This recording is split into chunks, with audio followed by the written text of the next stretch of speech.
নির্বাচনের ঘণ্টাধ্বনি বাজতে শুরু করেছে। আসন্ন ত্রয়োদশ জাতীয় সংসদ নির্বাচন ও গণভোট ২০২৬ উপলক্ষে বাংলাদেশ বেতারে রেকর্ড করা হয়েছে একটি বিশেষ থিম সং।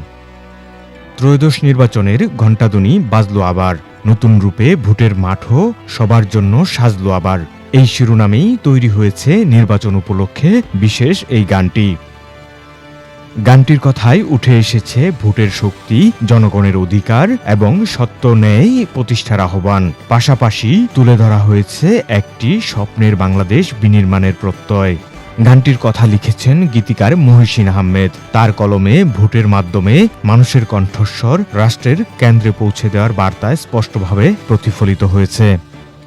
বরেণ্য সুরকার মোহাম্মদ সাদেক আলীর সুর ও সঙ্গীত আয়োজনে গানটিতে যুক্ত হয়েছে উৎসবের আবহ। সমবেত কণ্ঠে গানটি গেয়েছেন এই সময়ের জনপ্রিয় সব শিল্পীরা। গানটিতে কণ্ঠ দিয়েছেন বাবু সরকার, সাব্বির জামান, জুলি সরকার, মৌসুমী ইকবাল, অনন্যা আচার্য ও মতিউর রহমান। ইতিমধ্যেই বাংলাদেশ বেতারের স্টুডিওতে গানটির রেকর্ডিং সম্পূর্ণ হয়েছে। নির্বাচনকালীন সময়ে বাংলাদেশ বেতারের সকল কেন্দ্র থেকে নিয়মিতভাবে এই থিম সং প্রচার করা হবে। আসন্ন নির্বাচনকে ঘিরে উৎসবমুখর পরিবেশ সৃষ্টি এবং ভোটারদের সক্রিয় অংশগ্রহণ নিশ্চিত করতেই এই বিশেষ সঙ্গীতের উদ্যোগ নেওয়া হয়েছে।